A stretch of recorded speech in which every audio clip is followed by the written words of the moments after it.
I'm here on the job site with Dale, who's a framing contractor. Hey, good morning. Dale traded up to Geico Commercial Auto Insurance for all his business vehicles. We're here where he needs us most. Yep, they sure are. We make it easy for him to save on all his insurance needs, all in one place, with coverage that fits his business and bottom line. Oh, I shouldn't have looked down. It's all right. We're so far up here. Look at me. Take a deep breath. No, I'm good. So good. Get a commercial auto insurance quote today at geico.com and see how much you could save. It feels good to Geico.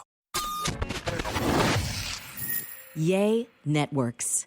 It's such a hot button issue. There are just tons of opinions on milk, also tons of misinformation.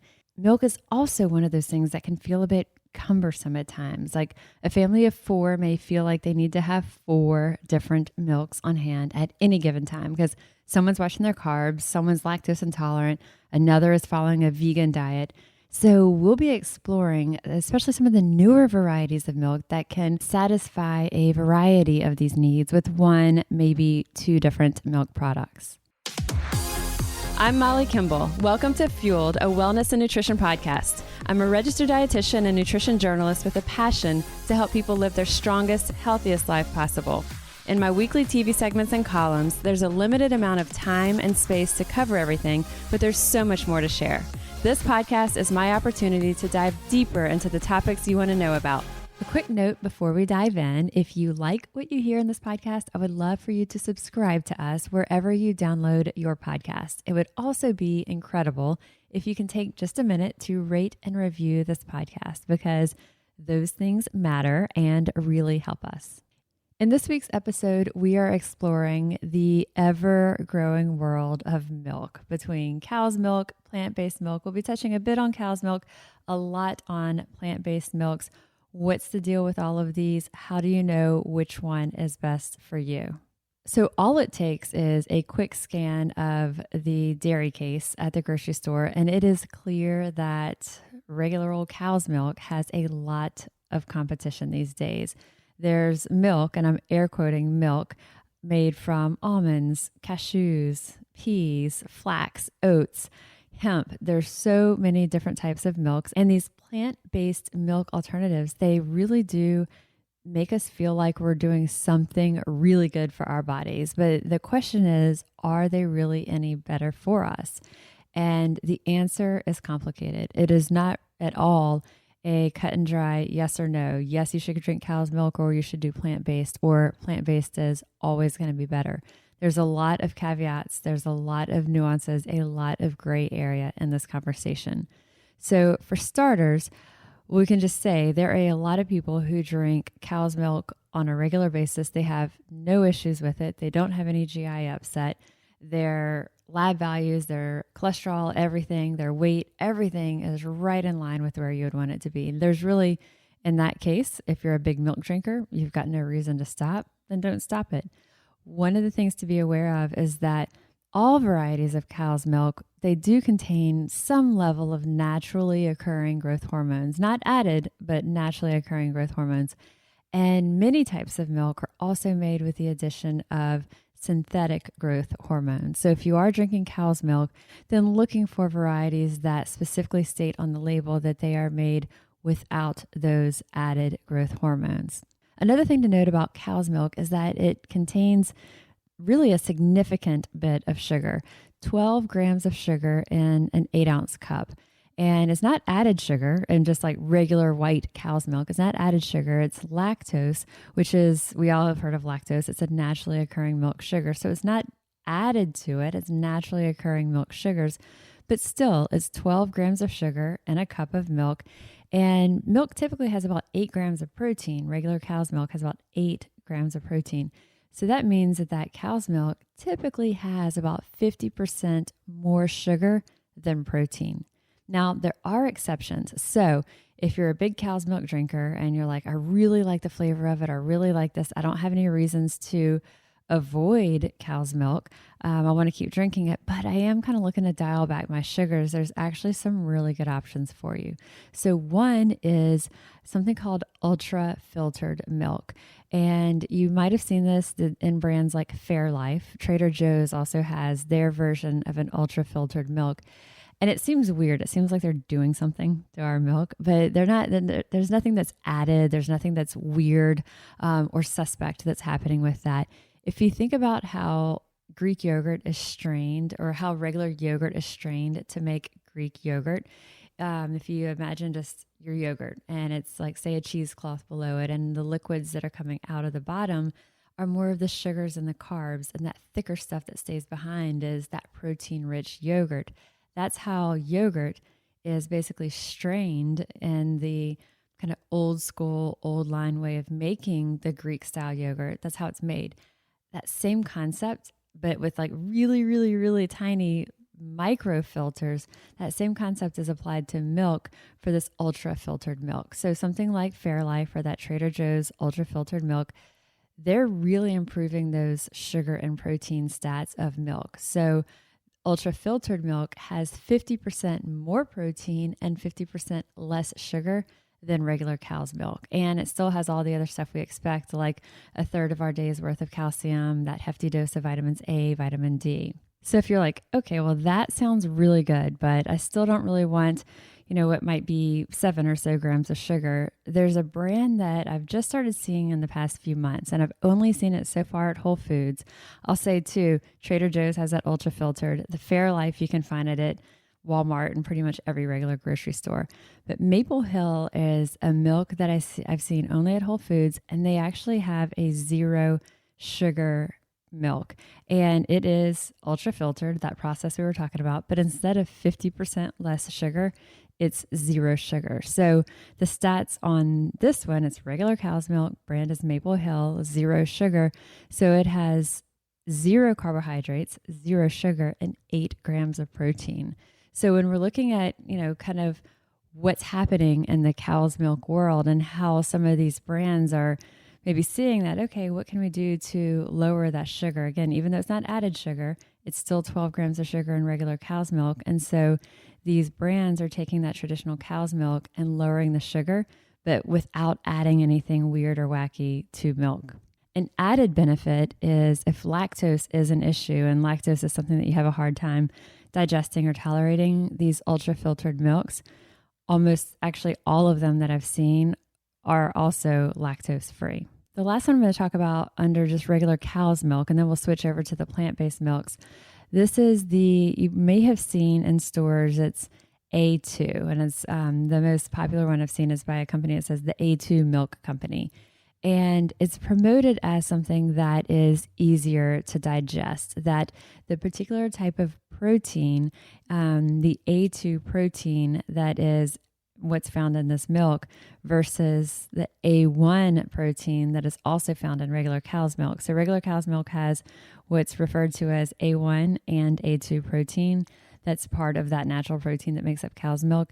The brand, this A2 protein, only has that A2 type of protein, not A1, which published research is showing that it might help avoid GI discomfort in some people. It's not something that I've had. I can't think of anybody who's told me, oh, wow, I couldn't drink milk before. I tried the A2 milk. Now I can. I haven't seen that. I haven't. And I'm sure there's plenty of people out there who've experienced that. It just doesn't seem to be as prevalent that this A2 milk is like solving all these problems for people who couldn't drink milk before. But that is something to be aware of. I did just want to mention it, that there is this type of a milk out there that does contain a little bit different milk protein that can be easily or more easily digested by people who are having an issue specifically with digesting the milk protein. However, if that is the issue for someone and they are having a hard time digesting milk protein, a lot of times that's the exact person that's going to go for one of these products that we're talking about, these plant-based milk alternatives that are popping up all over. So years ago, if you couldn't drink regular cow's milk, you had only really limited options. You could drink soy milk, and a lot of the soy milk still had added sugars, or you had rice milk, which we'll get to that. And nutritionally, it's pretty bad. It's terrible nutritionally. So, and the taste on both of these, it's really not the same. It's not even close to what regular cow's milk is. They each have their own kind of distinct taste that no one's getting faked out that they're drinking regular milk. So before, we used to really have really limited options for non-milk options, non-dairy options to milk.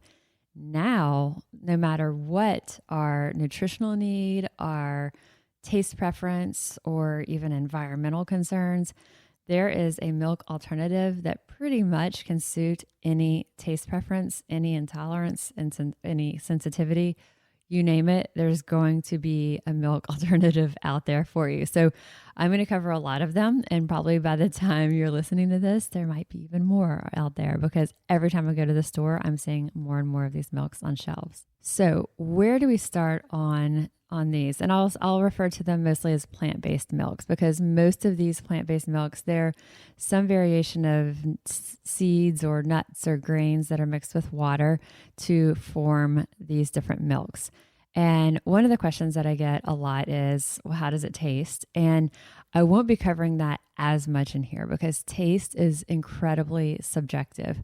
What I will say is they all have not only very distinct flavors, they also have very distinct textures as well. So a few of them I'll kind of note if it has a thicker, richer consistency or tends to be a thinner consistency, because that can really matter as to which one you like. When it comes to nutritionally, to answer the question of which one is best, there's a few that I'll weigh in to say, okay, these are some of my top picks, but still which one is best is going to specifically, that question is more accurate to say which one is best for you or for me. And so that we need to factor in our own personal nutritional needs. If you're getting a ton of protein from all these other areas of your diet, then it may not be as important for you to really look at the protein content on your plant-based milk. But for a lot of people, that might be the main source of protein with that meal or that snack, especially if it's breakfast or a smoothie or something like that. So, or kids, a lot of times that milk source may be the main source of protein for kids at breakfast or whatever it might be. So if that's the case, then yeah, let's look at labels to see that protein content. So again, even when we start to look at what's the protein, the carbs, all that, to say which one is best is again going to be really individual based on your needs. But with that being said, the couple of key things that I would say to look at on labels of plant-based milks, one is protein. The other is carbs, and I would include sugar in that conversation on carbs on these plant-based milks. And then the third is, what are the ingredients here? What else is in these milk or milk alternatives? And if someone is following a really specific diet, you are trying to identify maybe if there's certain food sensitivities or intolerances, and you know that almonds get the green light, then you may want to specifically reach for an almond milk that doesn't have a whole lot of other add-ins. It's basically just almonds, water, sea salt. So in that case, the ingredients are really going to matter to you. So when we're looking at kind of the three main points of difference, and then I'm going to dive into each of these a little bit more, and we'll talk product by product, some of the different types of milks out there. But protein is one that's going to vary widely. The other is sugar and carbs. And even plant-based milks that are labeled as unsweetened can still have a decent bit of sugar and carbs. So I want to come back to that. And then also when we're looking at those ingredients, being aware that most of the plant-based milks, like we said, they're nuts or seeds or grains that are mixed with water. A lot of them also add things like sea salt or vanilla beans to kind of enhance the flavor. Most of the major brands also include thickeners or emulsifiers like guar gum or gellan gum. And for most people, that's not going to be an issue. But if they are an issue for you, or if it's something you're specifically trying to avoid, be aware of that. 3 brands that I see on shelves that don't have any of those, they are pretty much just the nuts, their seeds, and the water, is Malk, Forager, and there's a brand called 3 Trees. So those are the price point is really high compared to the others. But again, that might be worth it if you're looking for something that is just as pure as possible. Let's take a minute to talk about Headspace, one of our sponsors for this week's episode. So you may have tried meditation before and it didn't go so well. or maybe you felt like you were just doing it wrong. So if enhancing your mental well-being is part of your self-care plan, then you'll want to check out Headspace. Headspace is your daily dose of mindfulness in the form of guided meditations and an easy-to-use app. It's one of the only meditation apps advancing the field of mindfulness and meditation through clinically validated research. I love that Headspace. It's so customizable for whatever we're dealing with right now, whatever the situation. Headspace really can help us feel better. If we're feeling overwhelmed, for example, they have a 3-minute SOS meditation for us. If we need help falling asleep, they've got wind down sessions that members swear by. We all deserve to feel as happy as possible, and Headspace is meditation made simple. Go to headspace.com/fueled. That's headspace.com/fueled for a free 1-month trial with access to Headspace's full library of meditations for every situation. This is the best deal offered right now. Head to headspace.com/fueled today. So when we're talking about what to look for on labels, we'll look at the protein, we'll look at the sugars, the carbs. You may want to be mindful of calories. They can range a lot. Be aware that just because it might be almond milk or cashew milk or something doesn't necessarily mean it's low or lower in calories. Depending on the variety and if it's sugar sweetened or not, the calories can range from as low as 20 or 25 calories per cup to as much as 190.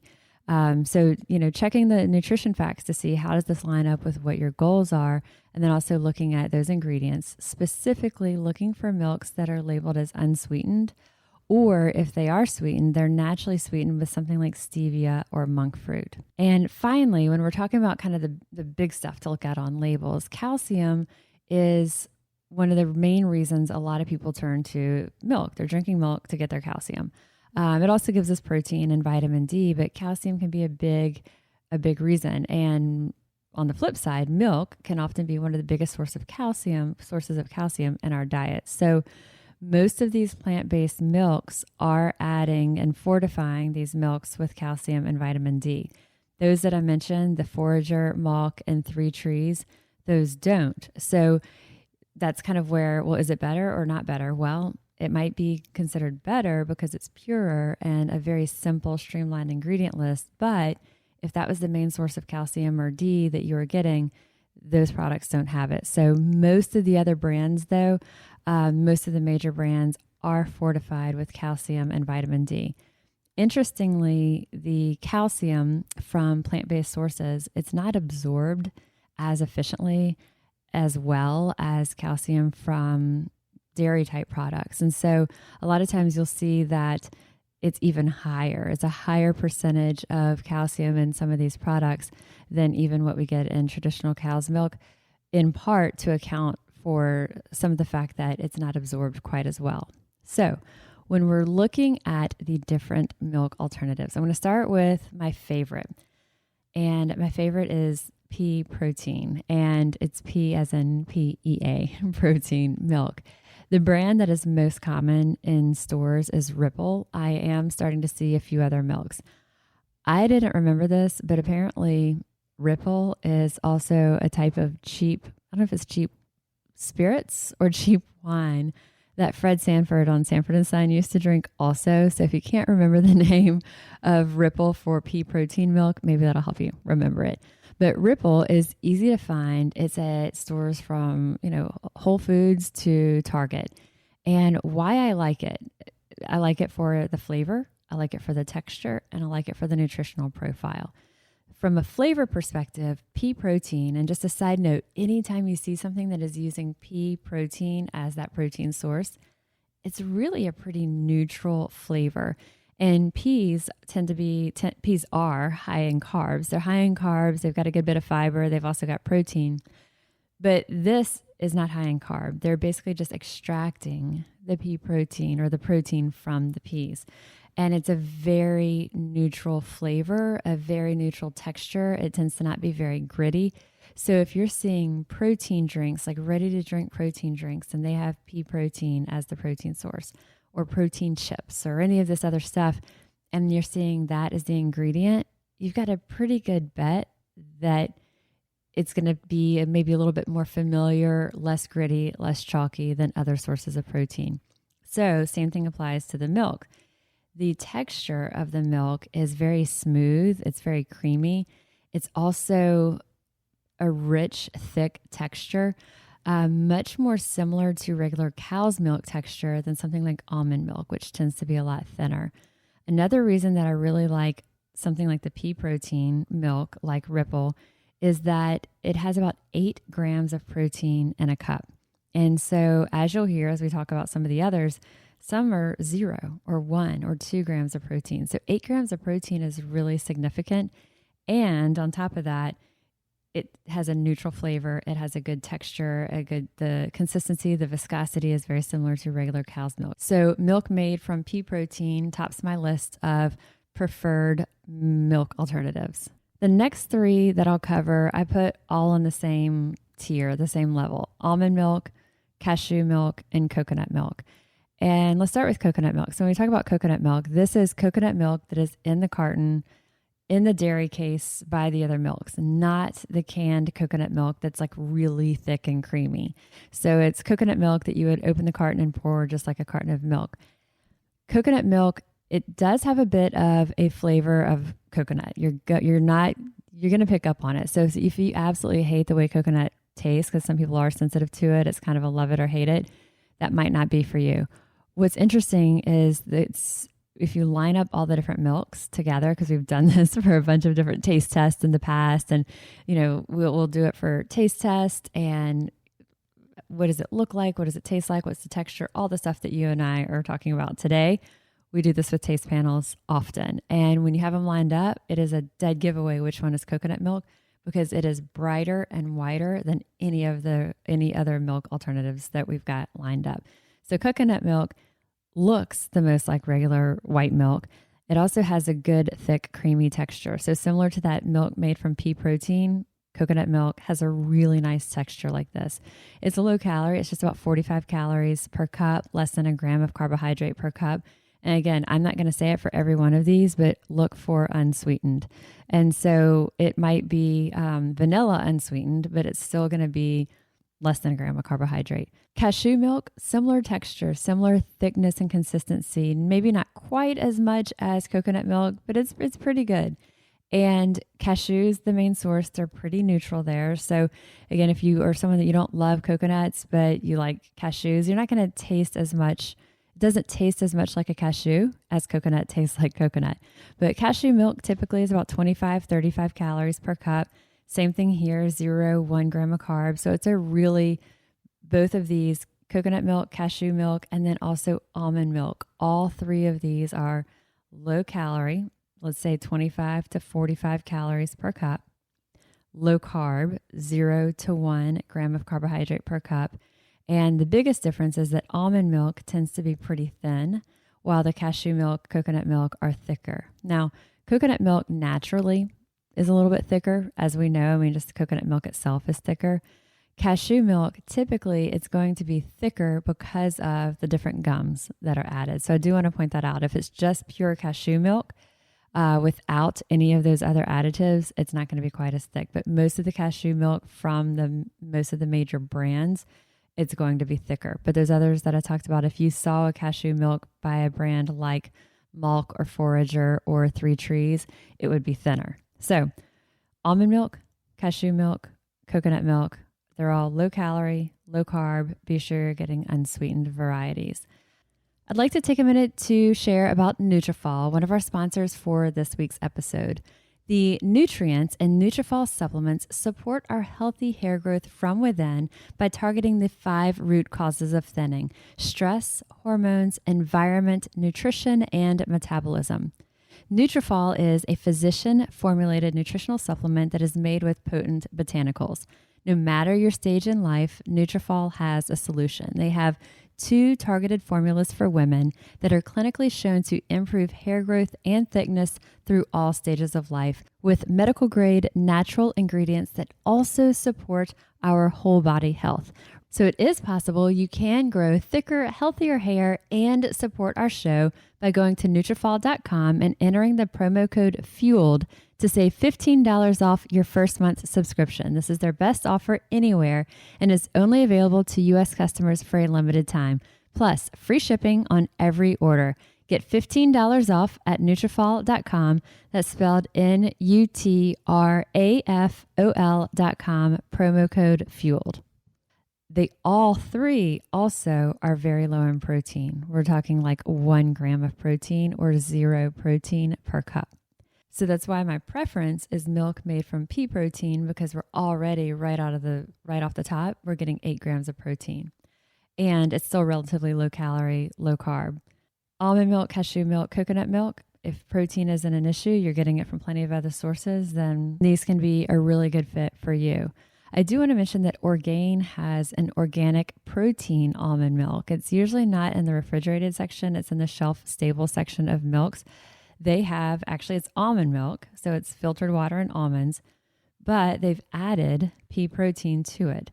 And so each cup of that, instead of 0 or 1 grams of protein, it has 10 grams of protein. So if you do like the flavors of almond milk, then go ahead and try something like the Orgain almond milk, but realize that it's got pea protein added. So you may do just as well to get something like Ripple, that milk that's made with pea protein. So that's a summary of my top picks kind of right off the bat. The ones I'm not as big a fan of, the one specifically it's been getting so much press lately, and I'm just not a fan, is oat milk.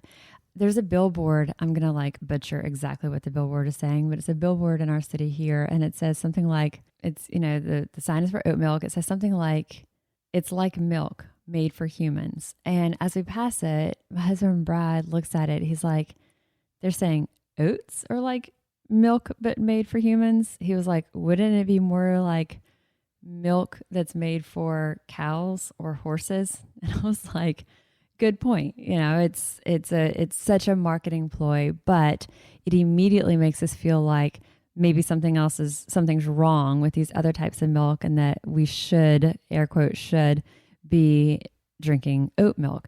So I'm not as big a fan of it, because the main reason is, even when it's unsweetened oat milk, it has a decent bit of carbohydrate, usually about 18 to 20 grams of carbohydrate per cup. And that's not a lot. I mean, a slice of bread typically is about 15 grams. The issue is that we get so much carbohydrate from so many sources in our diet. Many of us, that's kind of what we struggle with. Like, our diet is really heavy in carbs. It's the easy stuff that we reach for. It's the stuff that we crave. It's the chips or the sweets, the salty, whatever. And we get an abundance of carbohydrates. And so I'm often strategizing, okay, where can we dial back on these carbs and where can we get more protein? So with something like oat milk, it's the reverse of what I really want. It's about, 18, 19 grams of carbohydrate in a cup. And most only have about 2 grams of protein, 4 at the most. What's interesting is that oat milk also has sugar in it. And even when you see that and you look closely at the ingredients and you're like, it's incredibly confusing because there's no sugar added. It'll be just ingredients like oats and water and things like that. Yet you'll see several grams, if not more, of added sugar on the label, even though, again, it's just oats, maybe some type of, sea salt, vitamins, etc. The sugar is the natural result of processing the oats. And so from the way that I understand it is that enzymes are added during production to break down the natural oat starches into sugar, which our bodies do when we're eating it. But during production of making oat milk, these enzymes are added to break the natural oat starches down into sugar so that it's creating that kind of sweet flavor that we expect from oat milk. And because of that, because the enzymes are added during production, my understanding is that this is why the food makers, the companies that are making oat milk, are required to actually list it as added sugar. Because I'll also note that it's not just under sugar, it's under added sugar. But then you look at the ingredients, you're like, but there isn't any added sugar here. And that's what's going on. But take the sugar conversation out of it. Yeah, it's got some sugars in there, but it's also got a hefty dose of carbohydrates, which is no surprise because it's oat milk. So when I'm looking at all the different types of milks, I would say that's my least favorite. And unless there's a reason that you can't do milk that's made from pea protein or milk that's made from almonds or cashews or coconut, or like we said, cow's milk. And now there's all these ultra filtered cow's milk that have zero sugar, zero lactose, and you're still getting all the other benefits. So if there's some reason you can't do any of those, then I would say, yeah, like, okay, we could look at doing something like oat milk, but it is by far my least favorite milk alternative. So don't fall for the marketing on that. If you see oat milk as an option, look to see what other milks are available. And let's just say you're at a coffee shop or something and you see that there's oat milk, almond milk, or soy milk. The next question to ask is, are they sweetened? Are they unsweetened? Or can I see the ingredients? Asking for that. Milk made from hemp seeds is another option that you may see on shelves. And be cautious, though, as you're looking at it, because even a lot of the original varieties of hemp milk will still be really high in sugar. So they're not flavored. They may not look like they're vanilla or chocolate, but the original varieties can still have as much as 12 grams of added sugar in a cup. The protein's not crazy high. It's only about 4 grams of protein. But I did want to bring up that milks made from hemp seed are an option on shelves as well. So 3 others that are less common on store shelves. One is soy milk. And I mentioned that at the top of this episode. Soy milk used to be the main option. It was our option for a non-dairy milk alternative. But now, as you scan what we still call the dairy case, but it's dairy and non-dairy case. But as you scan it, you'll see there's very few soy milk options. You'll still see them. There's just not a lot of them. So still, if you are opting for soy, you can look for soy milk that's made with non-GMO soybeans. They'll typically have that blend of vitamins and minerals. The protein there is pretty decent, about 7 grams of protein, usually 6 or 7 grams of protein. The carbohydrates are moderate. The flavor is just a little bit of a distinct flavor, I should say, on soy milk that I think isn't quite as easy for people to accept as a milk alternative as something like the pea protein or something like that. So soy milk, it's okay. I don't hate it if someone is having a glass of unsweetened soy milk here and there, but with all the other options we just talked about, those are my preferred choices for plant-based milk options. There's also protein fortified flax milk. So you'll see flax milk, one of the more common brands, and this is one that I mostly just see at Whole Foods, is Good Karma. And Good Karma has one that's called Good Karma Flax Plus Protein. And that one, the one that's the plus protein, instead of just 1 gram of protein, which is typical in flax milk, it has about 8 grams of protein. Interestingly, too, it's a flax milk. It's marketed to us as flax milk. But that protein that brings it to 8 grams, they've also added pea protein. So like we were saying earlier, that pea protein is so neutral. The fact that almond milk companies and flax milk companies are using pea protein to boost the protein content of their milks, that sort of highlights that. It highlights just how neutral it is, that they can put it in there and it doesn't take over. It doesn't really change the flavor profile of their milk alternative.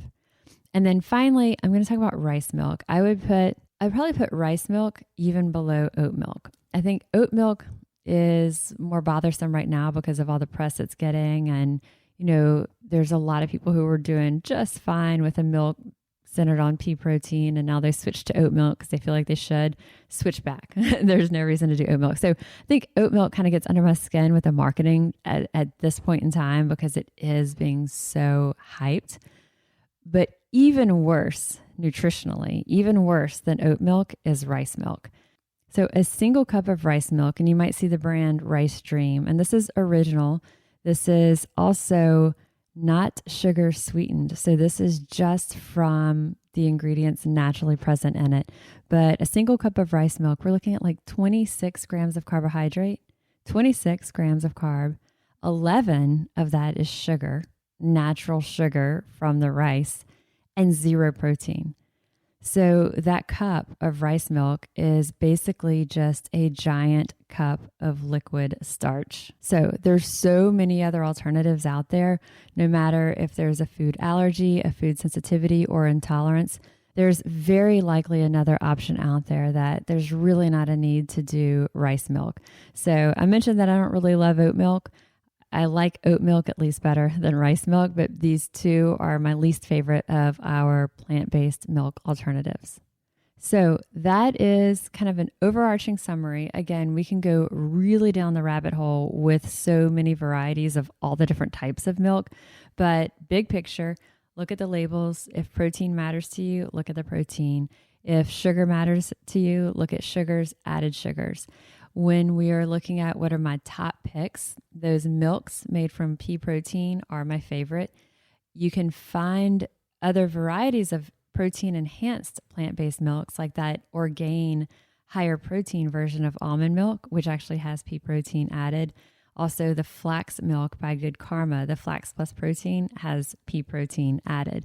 But those can all be really good protein rich varieties of plant-based milks that are also still low in carb with no added sugar and just really good stats nutritionally. The ones that I would say we can really steer clear of are rice milk and oat milk. And then if you did want to do something like soy milk, that's fine. Just look for the non-GMO soy. And as I mentioned, the flax, I really like the protein fortified flax milk. And then if you're looking for something just neutral, protein's not so much an issue for you. You just need a liquid to maybe mix into your smoothie. Then something like, and you're adding a protein powder or Greek yogurt or something else to fortify that protein. Then something like the unsweetened almond milk, cashew milk, coconut milk can be excellent choices. If you're looking for something in your coffee, I would say there's a whole other conversation we can have about plant-based coffee creamers. Also just a splash of half and half is fine. But if you're looking for a plant-based milk to put into your coffee, my recommendation would be, again, that pea protein milk like a Ripple or something thicker like the cashew milk or a coconut milk, because they're going to be thicker than almond milk or something like that going into your coffee. So that's a rundown. There's so many varieties. As I mentioned, there's more that I haven't covered, but that's the gist of it. Some of the ones that I'm seeing on shelves, they're really small, obscure brands. So I didn't weave them into what we're talking about here. But if you are drinking one and you really like it, you want to run it by me, ask. I'm always love hearing y'all's questions, y'all's feedback. So also, if you wanted to make your own milk from nuts, seeds, whatever it is, there are tons of recipes, DIY recipes online. So if you're interested in making almond milk, cashew milk, fill in the blank, whatever it is, a quick Google search, it'll walk you through how to do it. You essentially would soak the nuts overnight, drain them, you'll blend them with water. You could add in optional extras like a little bit of sea salt or pure vanilla extract. Some may say, you could put a little bit of local honey if you're putting just a dash of it, but ideally, of course, we want to try to keep the sugars down in that, but it is possible to make your own as well. So as you can see, when we said before, okay, are these plant-based milk alternatives, are they really any better for us? And we said the answer is complicated. You kind of see what I'm talking about. There's a lot of gray area in this. And the question is really not, are these plant-based milk alternatives better, but are they better? Which one is better for me and my specific needs?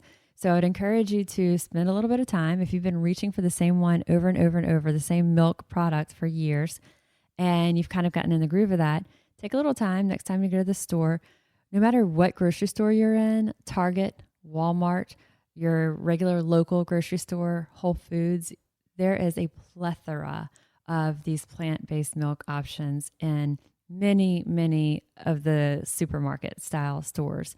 And so even if you're like, well, I don't shop at Whole Foods, I'm not going to see all of those. If you go to Walmart, there's so many options there as well. So I have also put together a blog post on this topic. I will link to it in the show notes of this episode. So you'll have all of this content in a written space for reference as well. So lots of content that we talked about milks.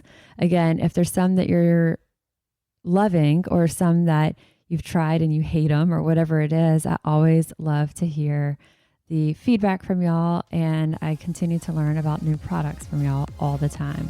So let me know what you think. If you're trying some of these new ones, also, I want to hear about it. I am registered dietitian Molly Kimball, and you've been listening to Fueled Wellness and Nutrition, the podcast. If you would like more Fueled Wellness and Nutrition, please head over to mollykimball.com, and you can follow me, Molly Kimball RD, on Instagram, Facebook, and Twitter. And if you haven't yet, please go to Apple Podcasts and subscribe, rate, and review this podcast. And join us next week for another dose of Fueled Wellness and Nutrition. Thanks for listening, and stay focused on living your strongest, healthiest life.